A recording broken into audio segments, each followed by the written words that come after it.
shadows of the past, as from a faded tapestry of time's procession, slow and vast, I step to bid you bear with me, the while your fancy I engage, to look upon another age.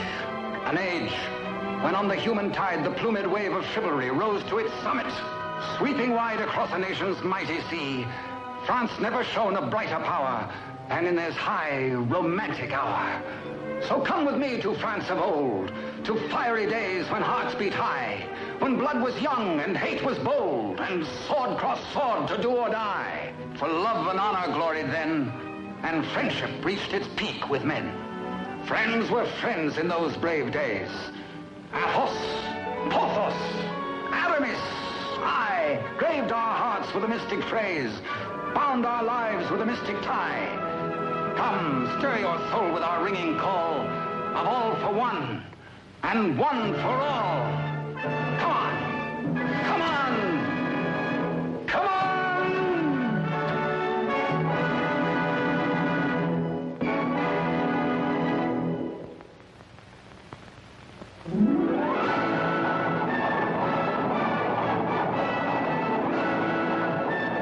It is Paris on the 15th day of September in the year of our Lord 1638.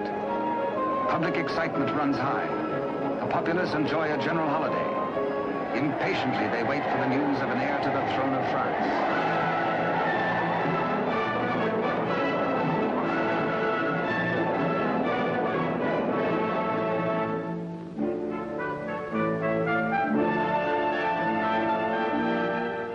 His Majesty Louis XIII, King of France. Maintaining his royal authority through the wits of others, he is himself weak and vain and lives in the oily smiles of a small circle of favorites. But the court is alive with intrigue.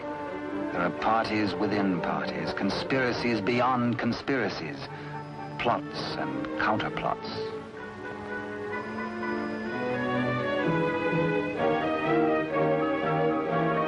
His Eminence, Monseigneur the Cardinal, Duc de Richelieu.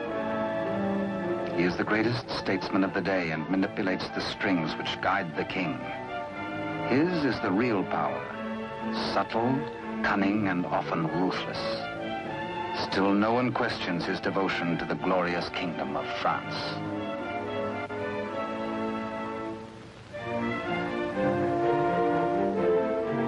On this auspicious morning, the king pays a state visit to his queen. It is the custom for the sovereign and his courtiers to attend the expectant royal mother until his child is born.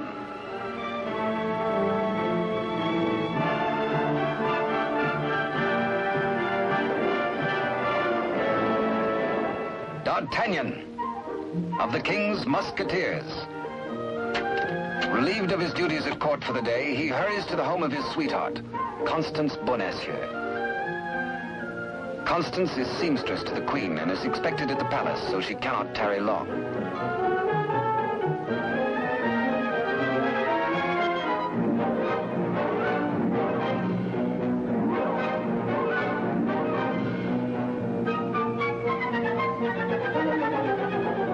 Even the most eager lover, by error, can sometimes kiss a miss, or miss a kiss.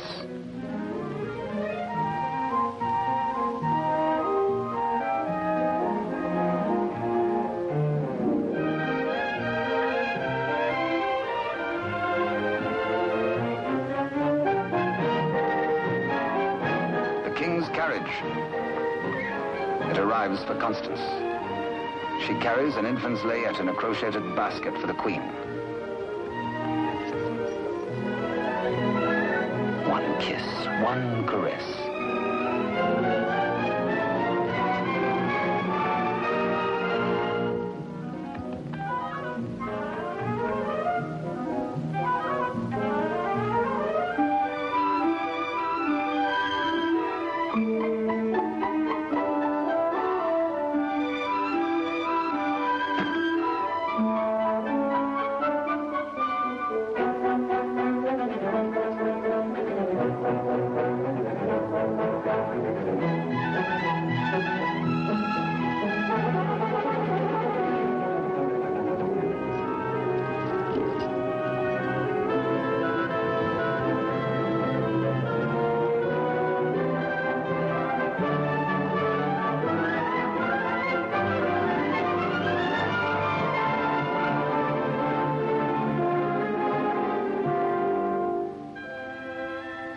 That kiss truly is a delicate plant requiring privacy to grow into a tender blossom. The dream of all lovers.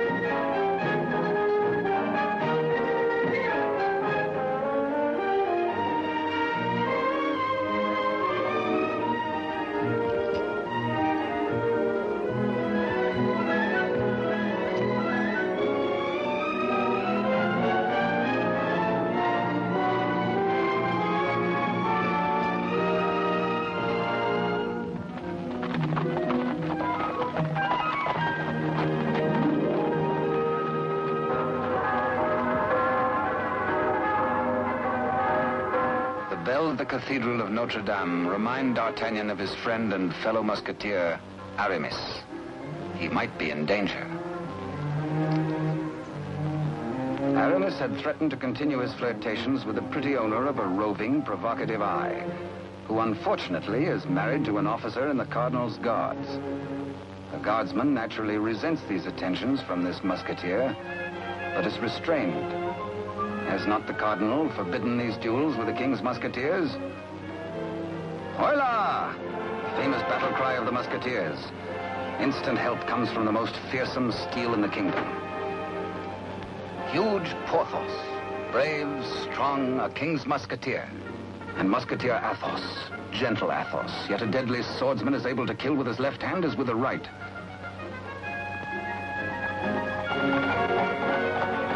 D'Artagnan! The battle is forming. The Cardinal's Guards. This is no private fight then, eh? The Musketeers against the Cardinal's Guard. It started before D'Artagnan was born. And what are the odds? 1, 2, 3, 4, 5, 6, 10 guards to 4, 5 to 2, 2.5 to 1? Too simple. Draw your skewer, Monsieur Half Guardsman. Let's measure half a point. On guard! Come, where's your challenge now? Where's your steel? What's your fear? The law? Does the Cardinal still ban a friendly fight with a musketeer or two?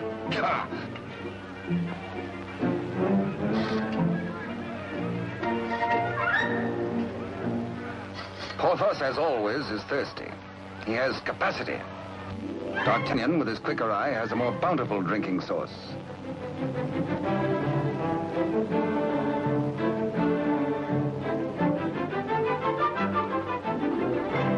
Porthos can put out a hand and pick up the pot he's slavers for. Why waste energy walking? Come, driver, come inside with us.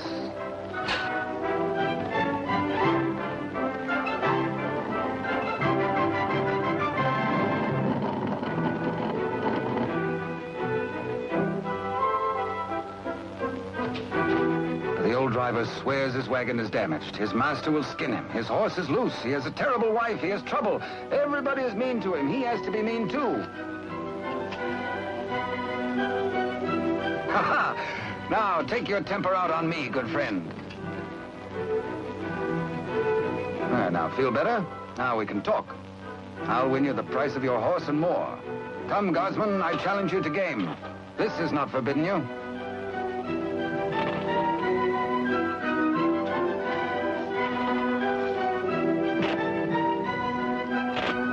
Dice are kind. Here's 20 times your price.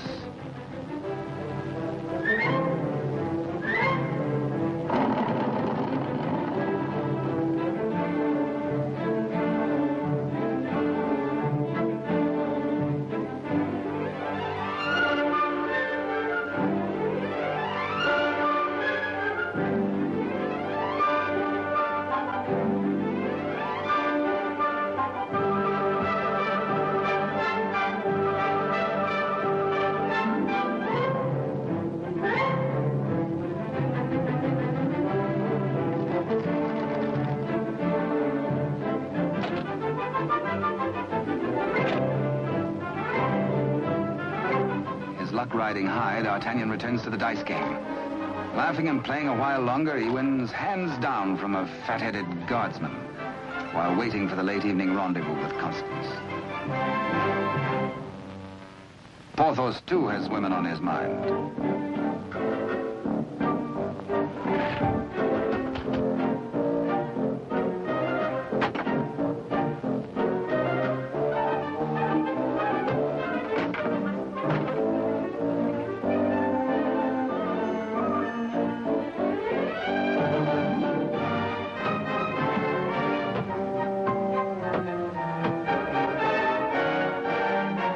Starts the only battle the Musketeers ever lost in fair fight. Of course, it has to be with a fair sex.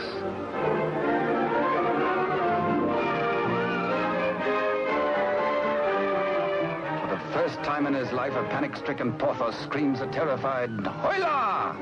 Athos hears him. Aramis springs bravely to the side of his comrades, and they flee together. But D'Artagnan hears only the pounding of a lover's heart. As the flood of battle at last sweeps close to him, he leaps to meet the foe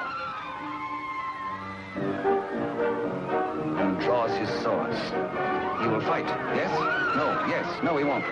Here, indeed, discretion is the better part of valor. Caught between the she-devils and the deep blue sea, they choose the water.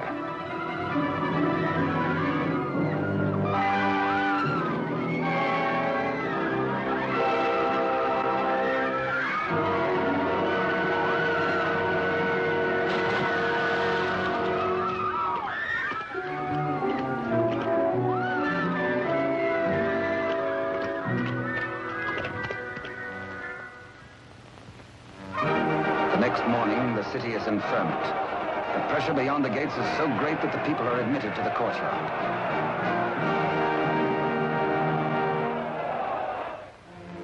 Adjoining the Queen's apartment, Constance prepares the layette.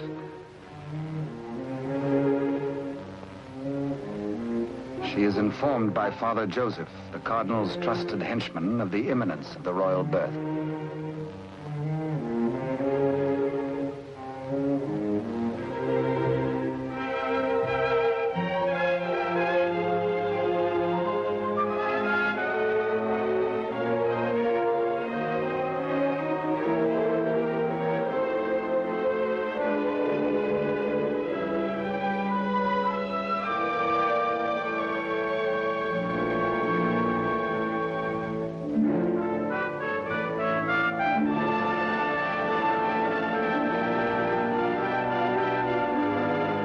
And so a prince is born to France, one day to become Louis XIV.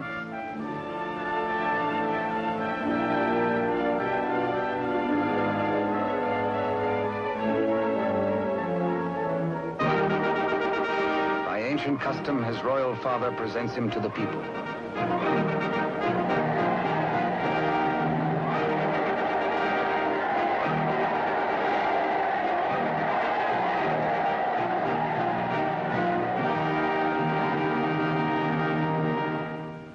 But in the Queen's bedroom, another cry is heard. One of those rare turns of destiny. And Constance is the first to warn the tired, dozing midwife.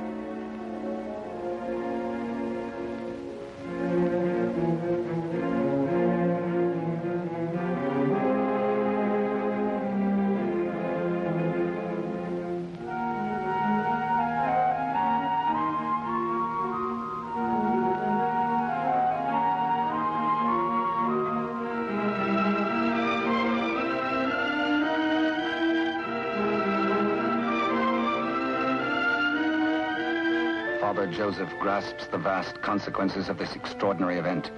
This news must be conveyed discreetly to Cardinal Richelieu before it gets abroad. He writes a message inside the wrapper of some medicine. He intends it for the Cardinal's eyes alone.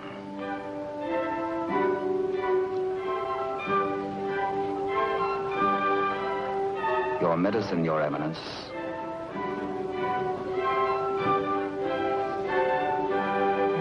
Duke de Rochefort, conniving head of the most powerful faction in court, working always in self-interest against the king and cardinal, pretending loyalty to both.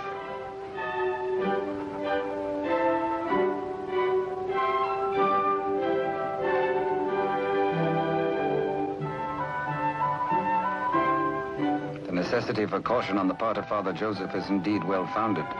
De Rochefort, having many times seen messages thus taken to his eminence, becomes inquisitive. He resolves by a simple trick to learn the secret passed to the cardinal. A substitution of scraps of paper.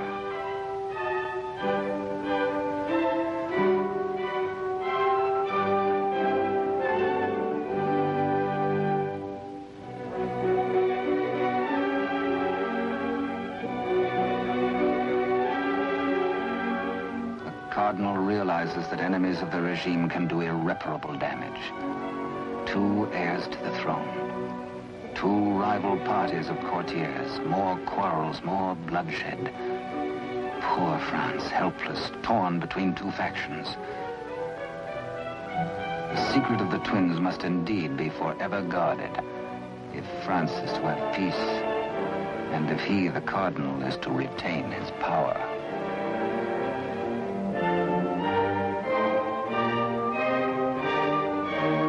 No pretender, this.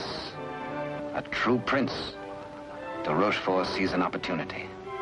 Father Joseph is instructed to prepare for a long voyage.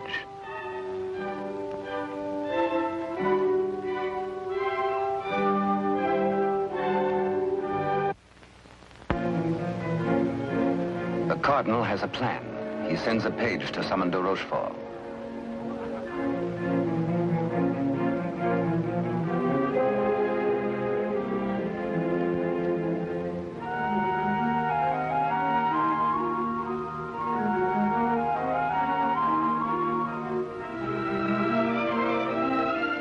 Aware that Constance shares possession of a great secret, one so sacred it might well spell the future of France, the cardinal charges her to keep her lips sealed.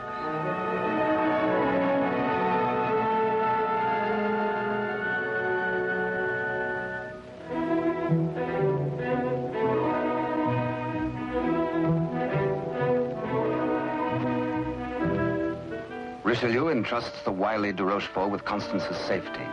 She must not be permitted to see anyone until further notice. The cardinal is not at liberty to tell his reasons, but de Rochefort is making his own plans.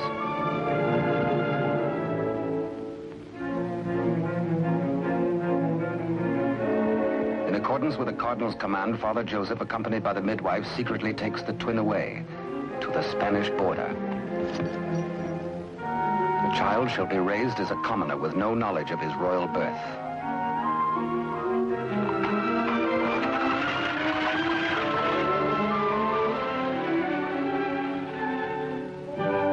Meanwhile, in the great ballroom, the king holds a reception in honor of his firstborn.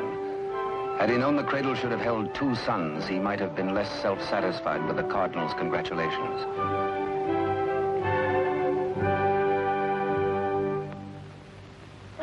To the notorious Milady de Winter, de Rochefort comes to reveal this chance of fate.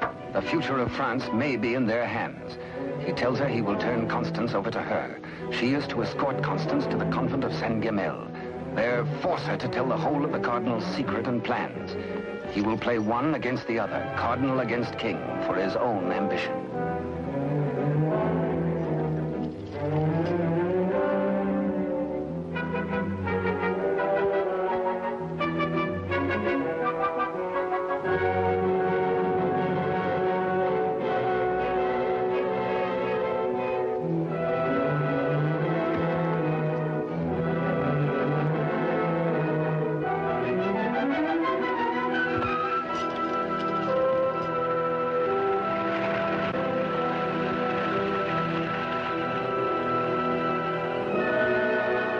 Constance to be... One of the chair carriers runs with the news to the Musketeers' barracks.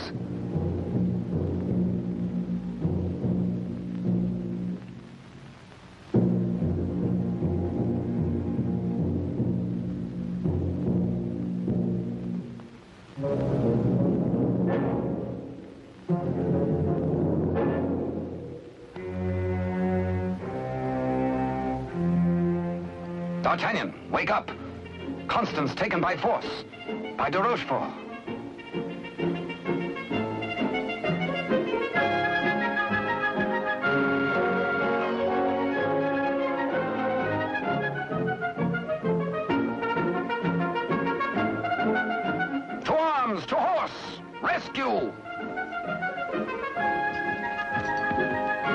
All for one and one for all, and hang the tack.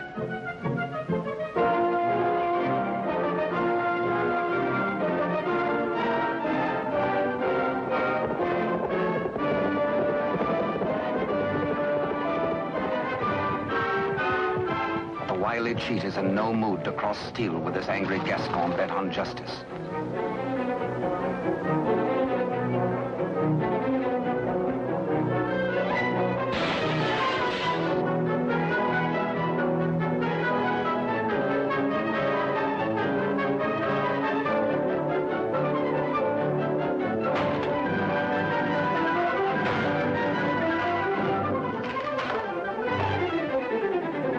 Rochefort's thugs are powerless to help.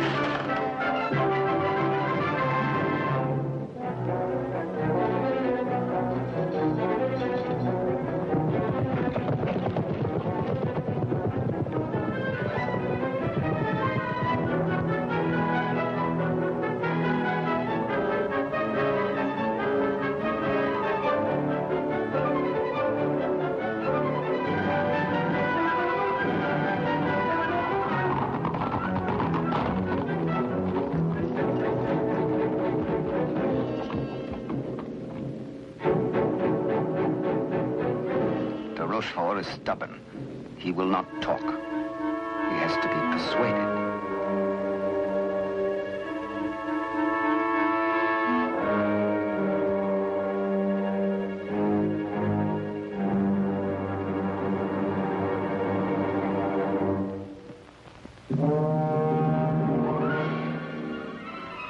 Probe goes on. Where is she? Where is Constance? Talk or fall 200 feet to the bottom of the well. Talk or die.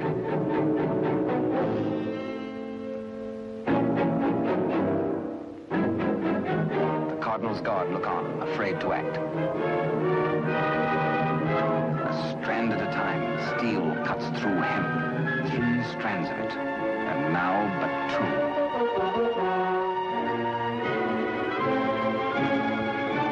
Now 1. De Rochefort breaks. The convent of Saint-Guerre.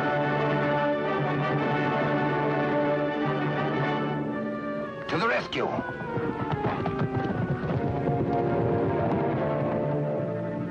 A stableman granted audience with the Cardinal tells of de Rochefort's trickery and capture and of Constance's abduction by Milady de Winter.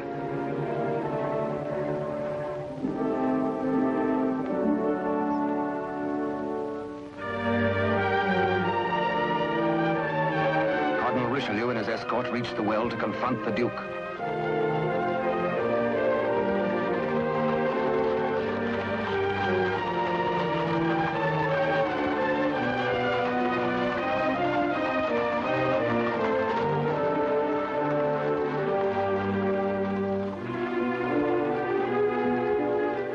Accused, exposed, a nervous, bedraggled penitent.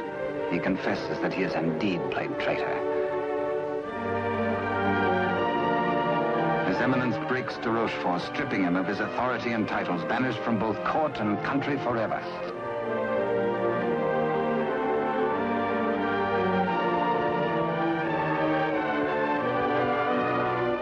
Fearing for the safety of Constance, the Cardinal speeds in pursuit of Milady de Winter.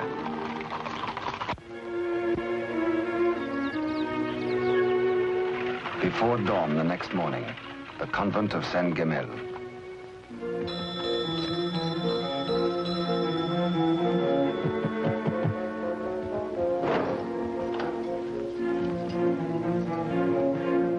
Milady de Winter assures the unsuspecting nuns her prisoner is an enemy of the state, to be confined to the convent on orders of the Cardinal.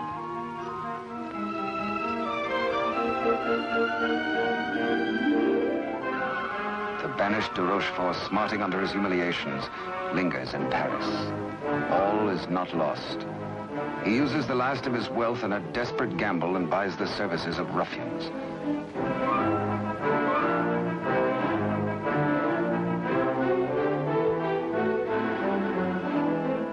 Pursue the cardinal and assassinate him. Next, find D'Artagnan and his 3 musketeer friends and put them to the sword.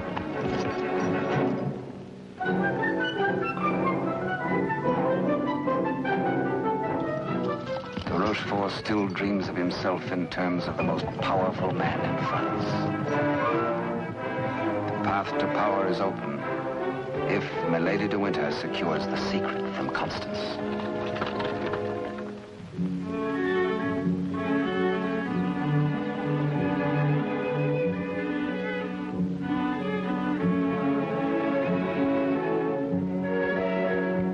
With sweet words and honeyed entreaties, the unscrupulous Milady de Winter seeks to cajole Constance into telling all she knows.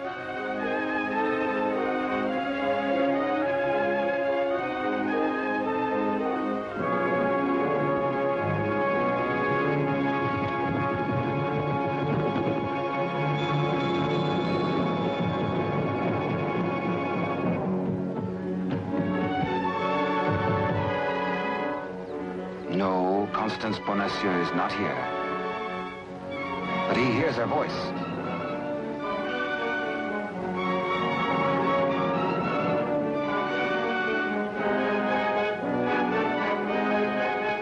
Hola! One for all and all for one.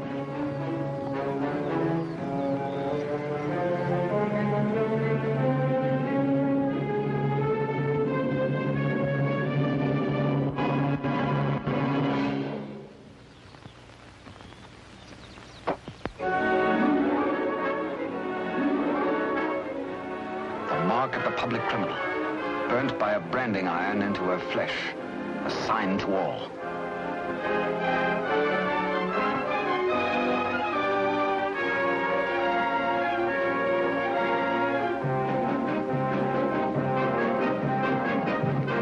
Exposed to Constance as a criminal, Milady de Winter is desperate.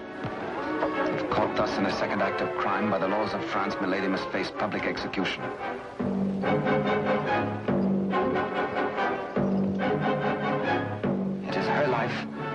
Or that of Constance.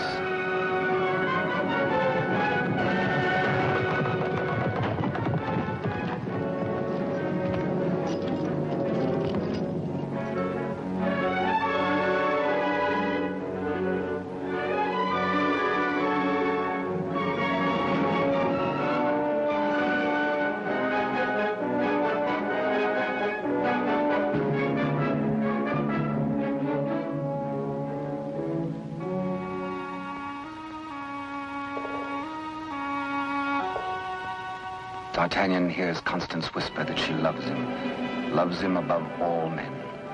And then she murmurs 3 words, the other one, the other one.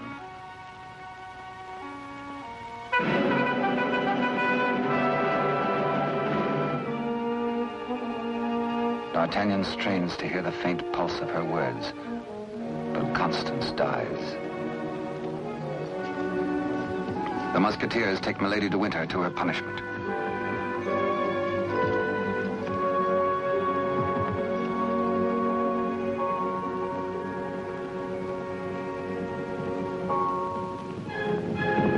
His Eminence the Cardinal has traveled through the night.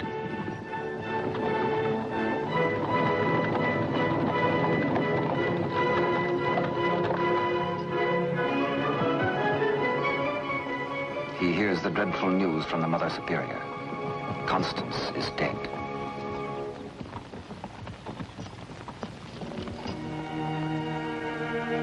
Faithful, loyal Constance.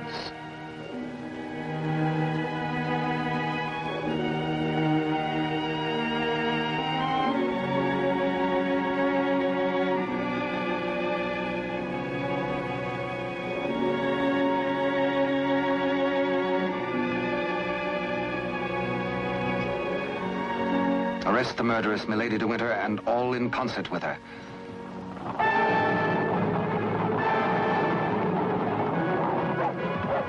The three Musketeers, Athos, Porthos, and Aramis, enraged, take the law into their own hands and deliver the murderess to the public executioner and order her death.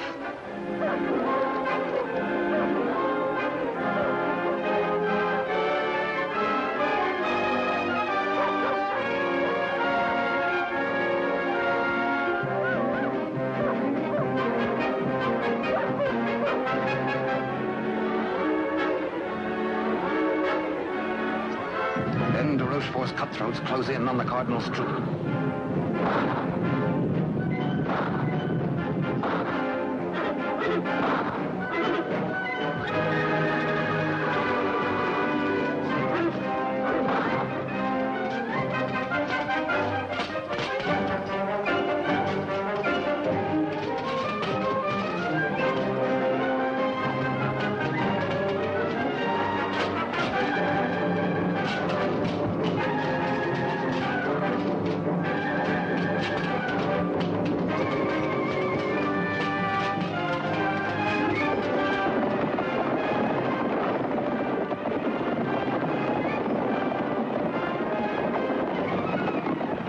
Some distance away, the Musketeers are captured by their deadliest rivals.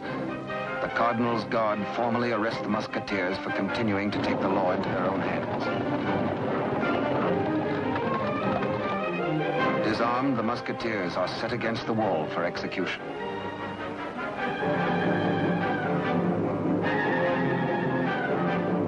Your guards would take the lives of my friends. Single-handed, they shall have revenge. The Cardinal asks a moment to ponder. Constance dead. A murderess executed. Enough blood has been shed. Now this strife twixt Musketeer and Guard shall end.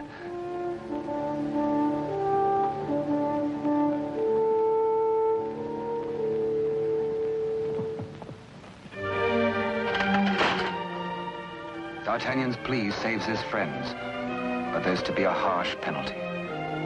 Richelieu's plan concerns the state, and these continuing disputes between his guard and the king's Musketeers. The four Musketeers must separate, never to come together again on pain of death. His judgment, oh, a sorry day. The Musketeers are banished, each to his own province, never to visit Paris again, nor set foot beyond the bounds of his own fields.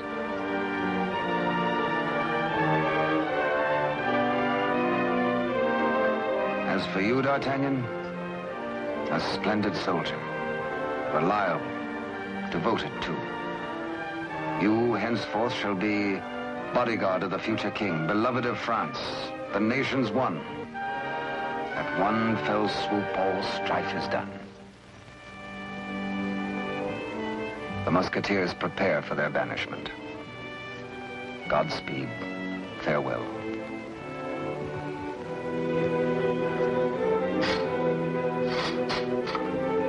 Eternal friendship, it shall not pall. All for one, and one for all.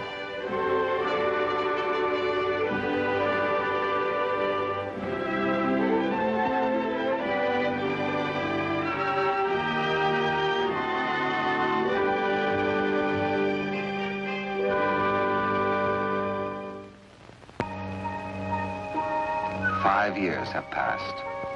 France is at peace. The infant prince grows to boyhood. Cardinal Richelieu, driven hard by the responsibilities of high office, lives in semi-retirement. And a royal father educates his son in courtly etiquette.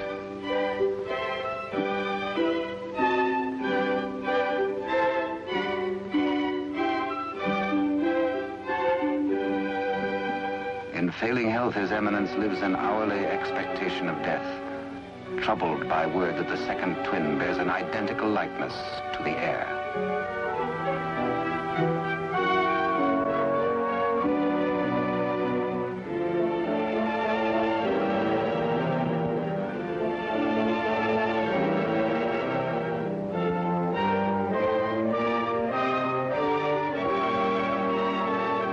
The dangers inherent are obvious and weigh heavily on the Cardinal's mind. He decides he must protect the prince somehow. His Eminence provides that the rightful twin may always be identified from the other. With the aid of the court jeweler, he caused a gold doubloon to be broken. The smaller piece hangs on a chain around the throat of the infant prince. And its mate he places about the neck of Captain D'Artagnan.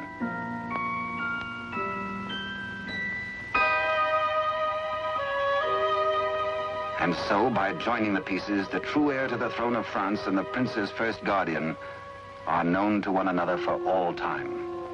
He starts to say, I hold a secret, but the chill hand is upon him. The life spring ebbs, and the great voice is silenced.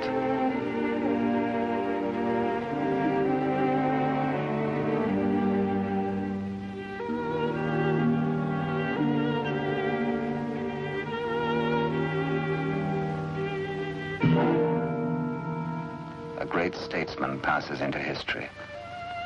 The church loses a noble servant, and the ship of state is without its pilot. What was this secret that Richelieu and Constance shared? The other one.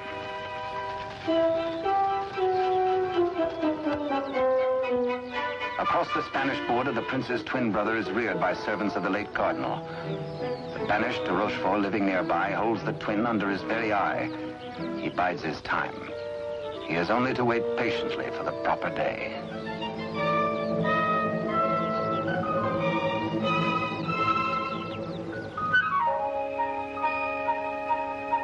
Upon the death of Louis XIII, the heir to the throne, or the Dauphin as he was called, became France's King Louis XIV. Both he and his twin had grown to manhood.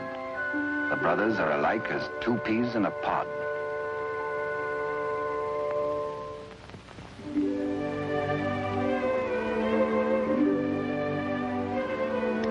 Years have passed and more since Richelieu bent his iron will to break the bonds that held us four. But Porthos, Athos, Aramis, I will ride once more. Once more we'll heed the clarion call of all for one and one for all.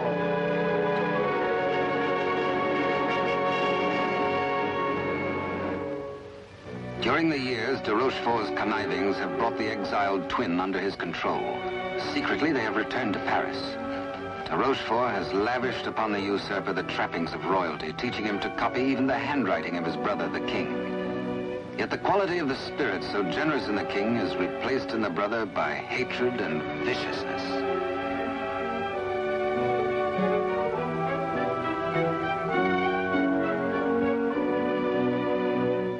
The king's valet, a de Rochefort spy, brings long-awaited news. Within the week, an older D'Artagnan, after a lifetime of loyal service, will retire and leave the court. The young king will be without a bodyguard.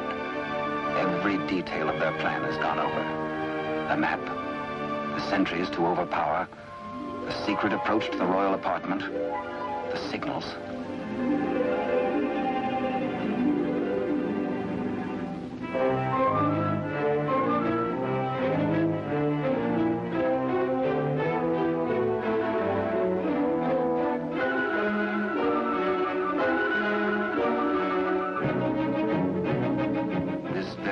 Rochefort tells the pretender, you will be His Majesty Louis XIV, King of France.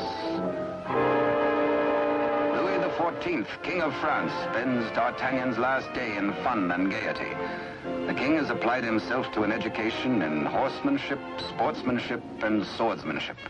No two men were ever closer, except they were father and son.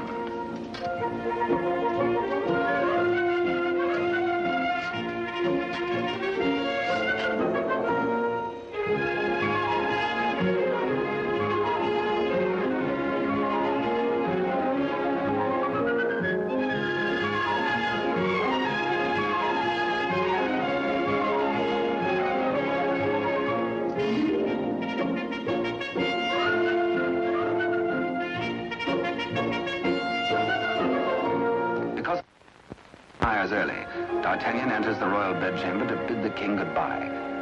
Tonight he feels happy. His service is done. His king is secure. The state is safe. But by some odd premonition, the coins are matched on this final night of parting.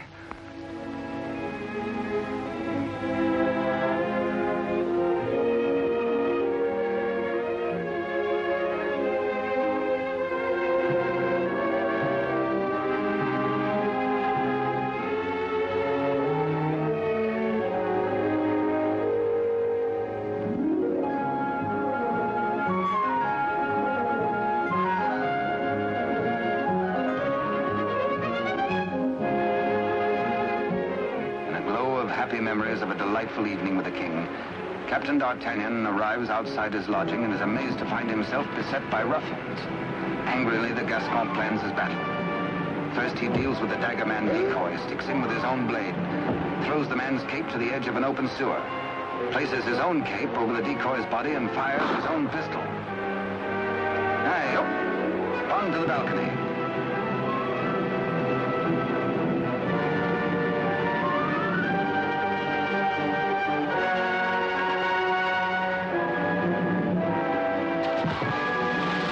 There, they believe, goes D'Artagnan.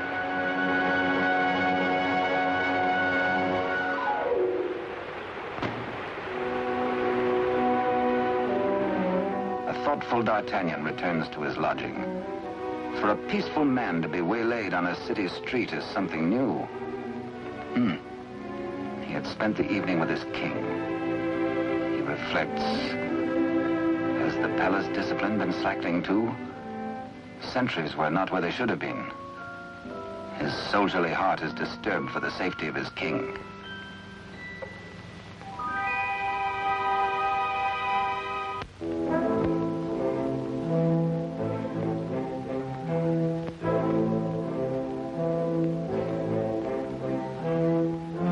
Rochefort's plan is working without a hitch. Sentries at the outer gate have been overpowered. Entry is forced into the inner quadrangle. The palace is entered through a servant's postern leading to long-forgotten cellars. Success. No sound, no word, no warning.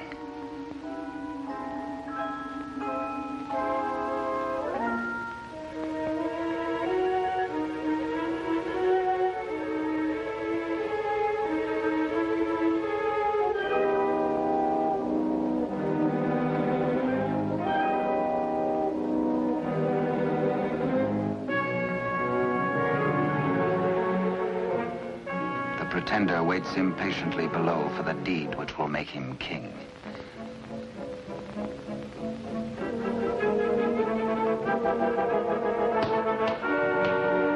In the anteroom to the king's bedchamber, de Rochefort's maggot awaits his master's signal, ready for the final treachery.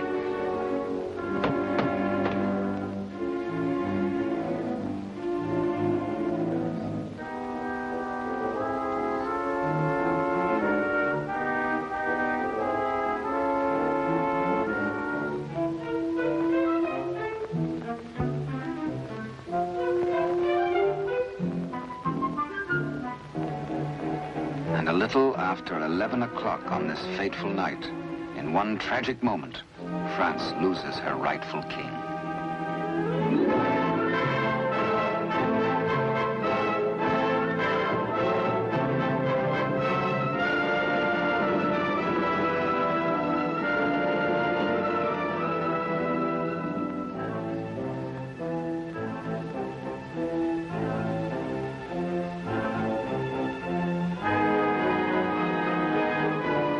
Bewildered, uncertain if he dreams or not, King Louis XIV, surrounded by strangers, looks unbelievingly at a venomously mirrored likeness of himself. The usurper watches his royal brother with a lifetime of hate. De Rochefort's plans have been cleverly checked and double-checked. He means to hold the true king a prisoner as a threat over the head of the usurper should he rebel against his commands. At de Rochefort's order, his cohorts strip the king of his night attire and in exchange dress him in the usurper's clothes.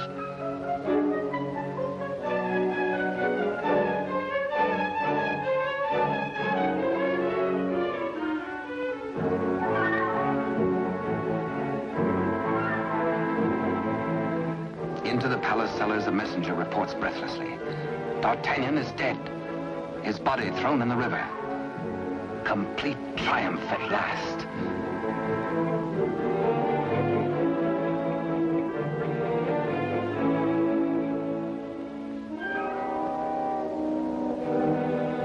An iron mask, an invention of the devil. An iron mask, a prison within a prison, is placed over the head of the rightful King Louis XIV and locked at the neck, his countenance concealed from all men.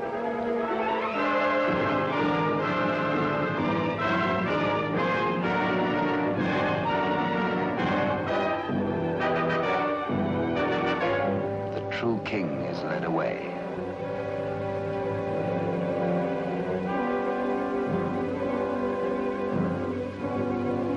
In the quiet of the royal apartments, the true king's bed is occupied by the usurper. Trusted servitors have been spirited away. The twins' lackeys have replaced them.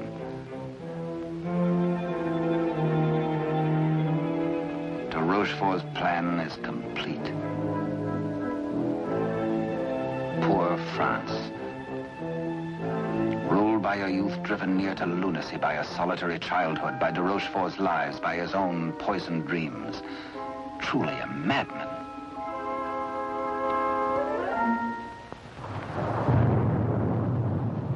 Suffering in human life is proportioned to human strength.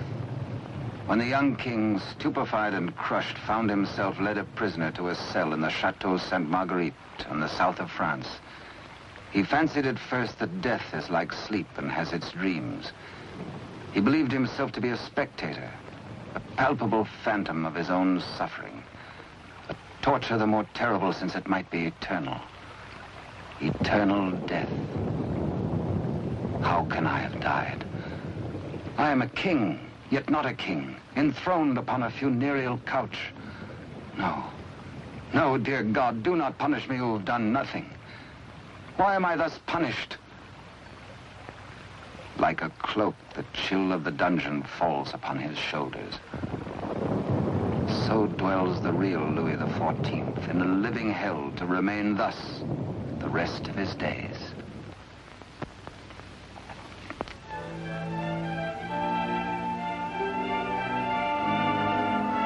The Queen Mother, always restricted, prevented from seeing her son, determines finally to pay him a visit.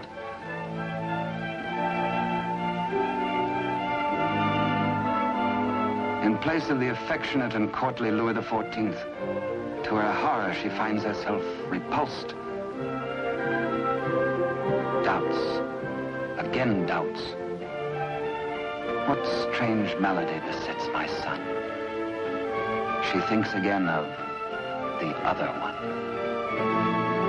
De Rochefort hurries to the king's apartment, fearful that a mother's heart has sensed the truth. In pretense of humility, he asks the Queen Mother to leave. Affairs of state.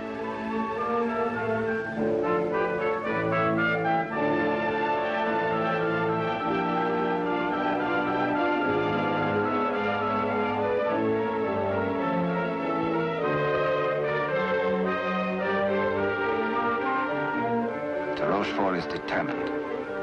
This shall not happen again, and whispers death.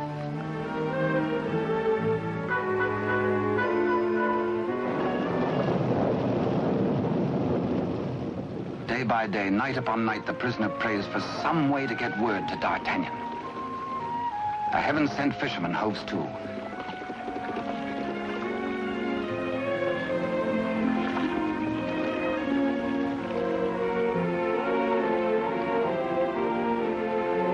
He finishes scratching a message into pewter, and as all good prayers must be, his prayer is answered.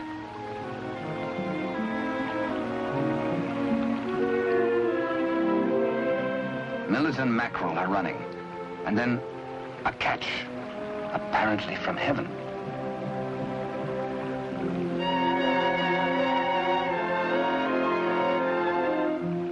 The fisherman reads the name of D'Artagnan, the idol of the nation. A written word, a beloved name, an urgent message. He, a patriot, needs no urging.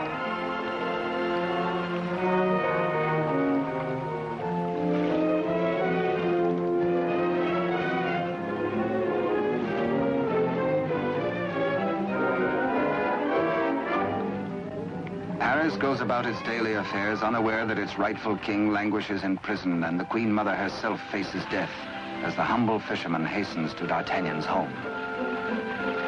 D'Artagnan stays on in Paris and to his hurt amazement continually finds himself barred from the court.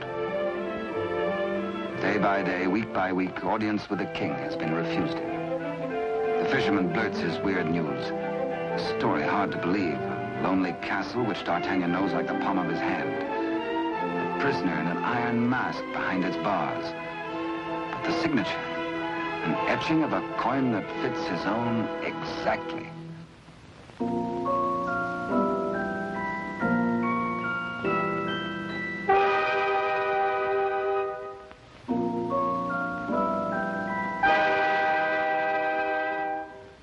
Come, friend, eat and drink. There is business at last for me at the palace.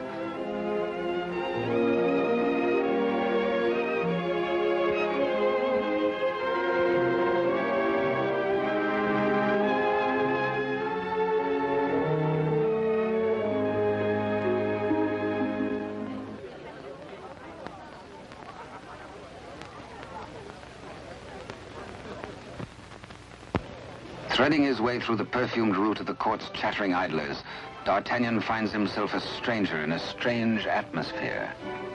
And there is reason, he thinks, for this curious tension. De Rochefort and the king. This cannot be the boy I helped nurture into manhood.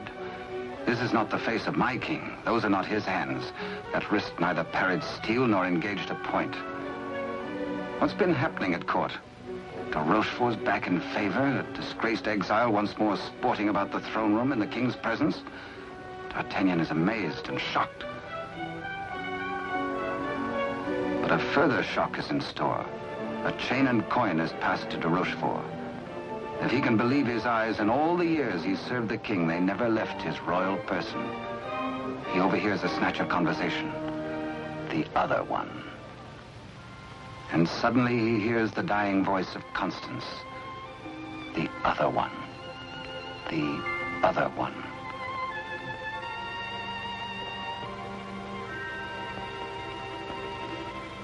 What did she mean?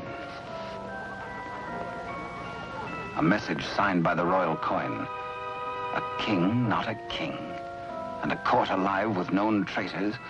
D'Artagnan smells a rat. But a rat has seen him and gives warning. The palace guards are alerted, and all exits barred.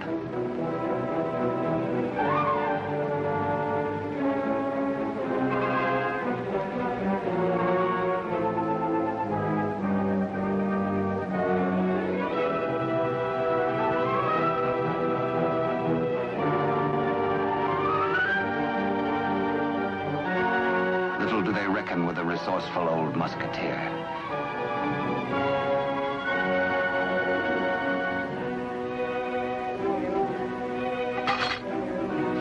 D'Artagnan orders a king's loyal troop to be hurried to meet him at the Chateau Sainte-Marguerite.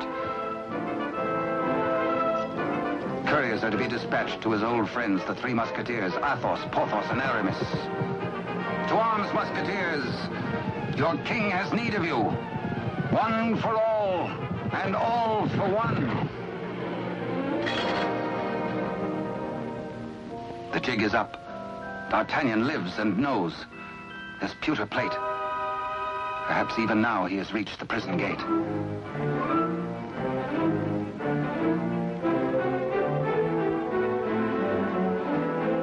De Rochefort cannot believe his future lies in a common plate.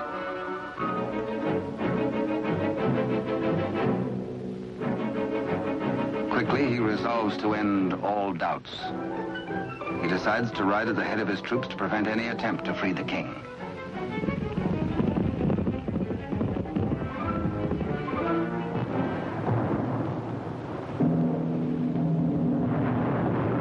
The puzzled D'Artagnan has reached the Chateau Sainte-Marguerite, certain that his comrades will join him.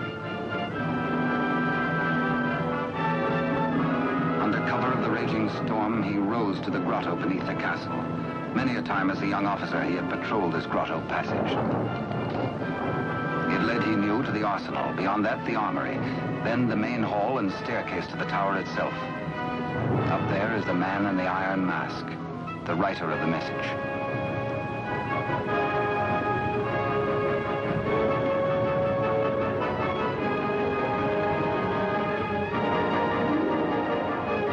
To his astonishment, D'Artagnan finds the entrance to the arsenal is newly walled.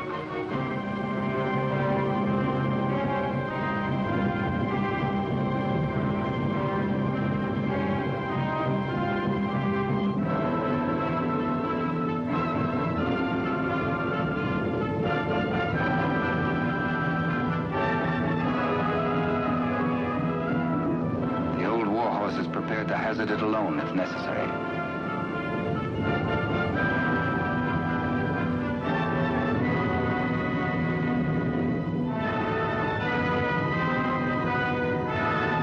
The fisherman returns to the opposite bank to await the arrival of help.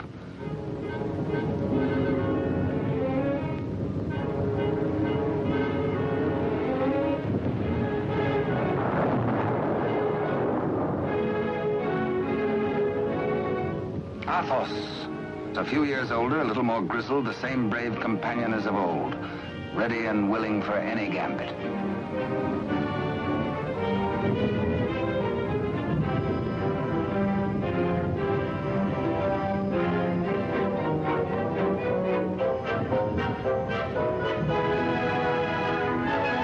And now Aramis.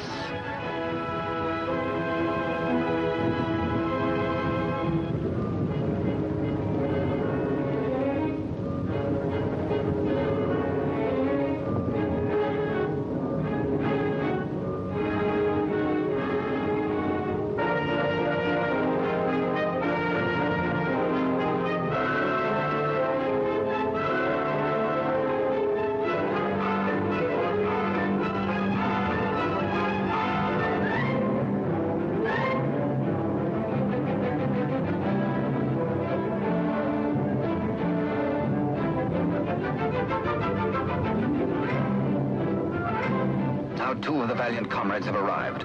No time to wait for old Porthos, no time for explanations. There's a job to be done. Forward!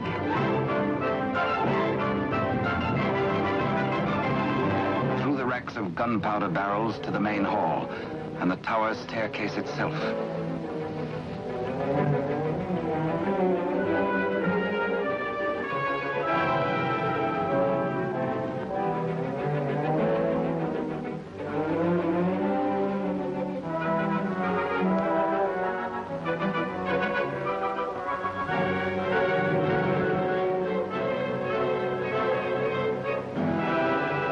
Where's the prisoner? Before your gullet tastes this edge, you bloated villain.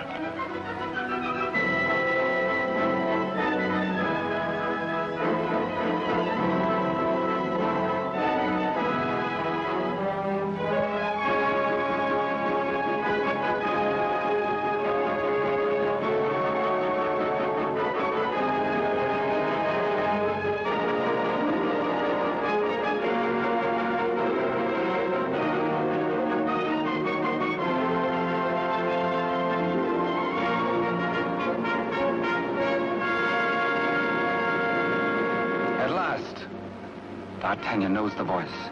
It is his true and rightful king, Louis XIV, King of France. The castle guards.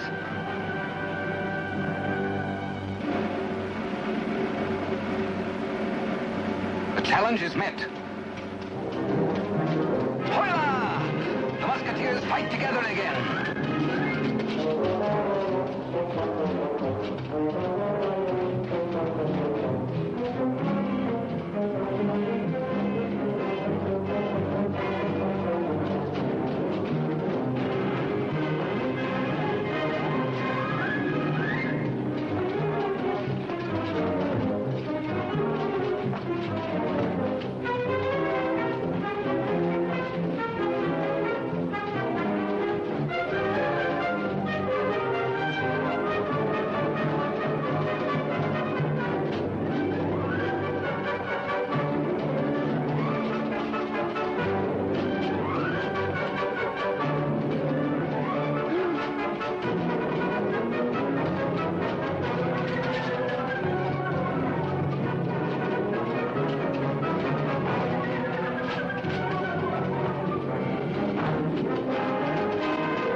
the more eager on that account, and thirsty as much for the sight of his companions as for a little drop of blood.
All for one and one for all.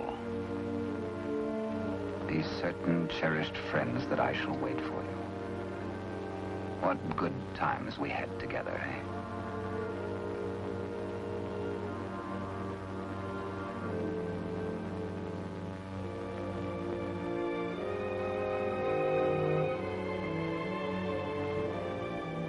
Good Porthos, farewell.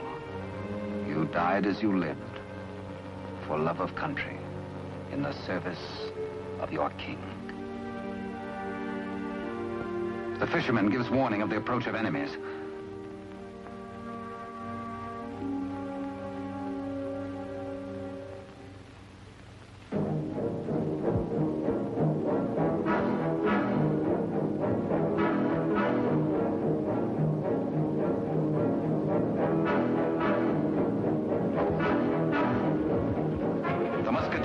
The king and gallop off to Paris. De Rochefort rides hard in a last effort to keep his house from crumbling.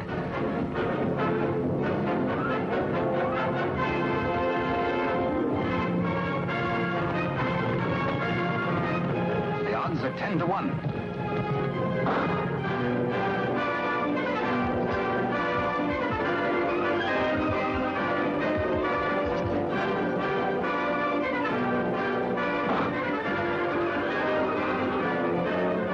Your Majesty. On to Paris. Farewell, gallant Aramis. A traitor's bullet struck you down. Meanwhile, Athos crosses swords with de Rochefort.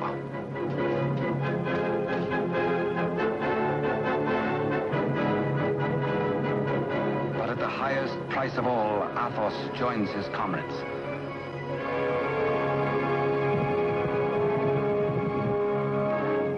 Without knowing his own peril, the half-wit, half-king entertains his royal mother at a palace luncheon.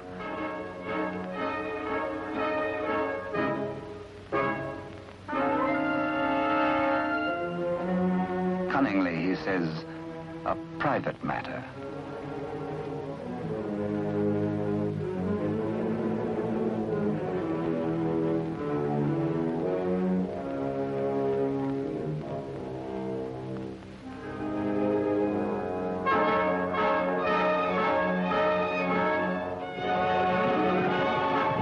Troops from the palace, friends or foe?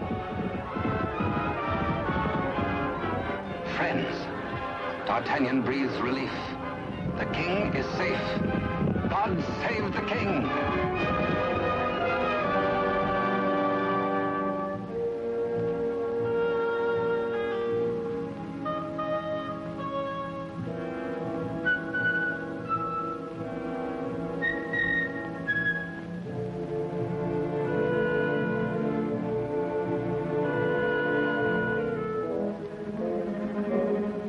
The Queen Mother suspects this attempt on her life.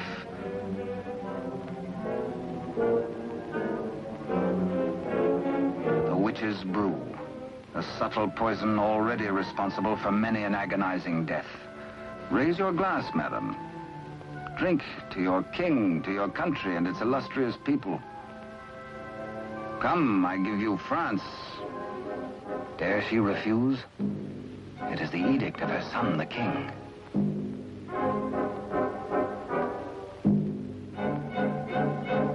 The toast, but a warning cry.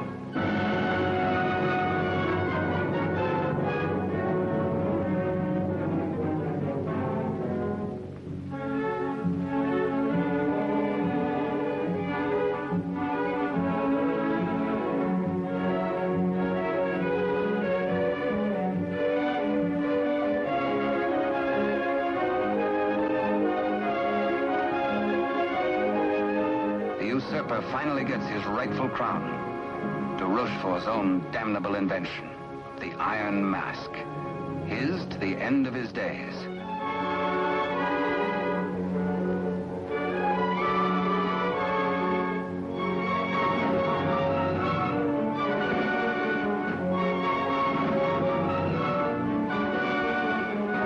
As D'Artagnan pours away the poisoned wine, the usurper takes swift, bitter revenge.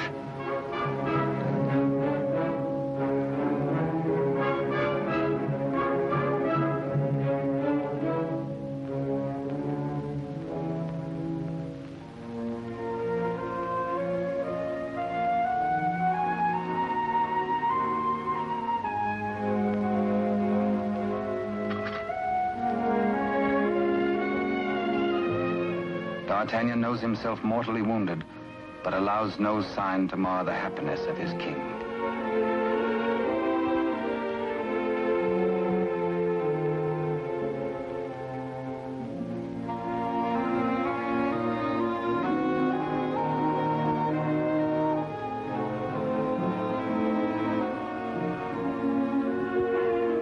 Blood, the weapon of the murderer, with crimson evidence on the blade.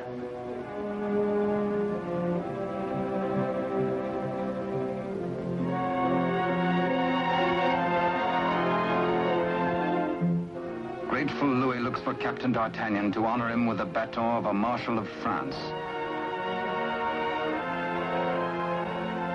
But where is the Musketeer?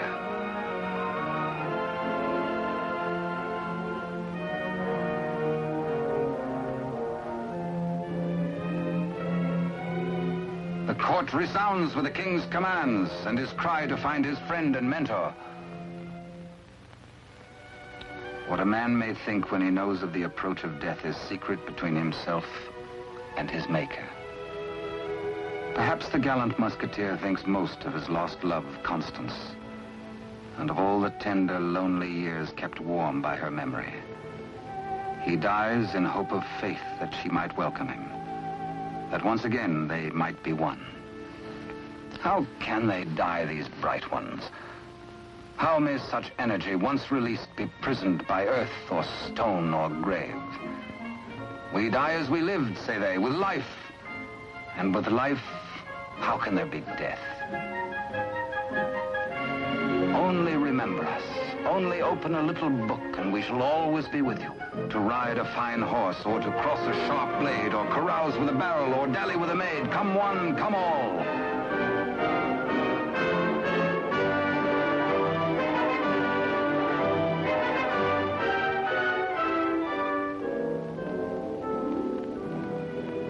And so passed a brave and glorious man, in honor. Only think, and we live again. We live forever. For with us, now as ever, it's one for all, and all for one. And thus it was in France of old and fiery days when hearts beat high, when blood was young and hate was bold, and sword crossed sword to do or die, for love and honor gloried then, when life was life, and men were men.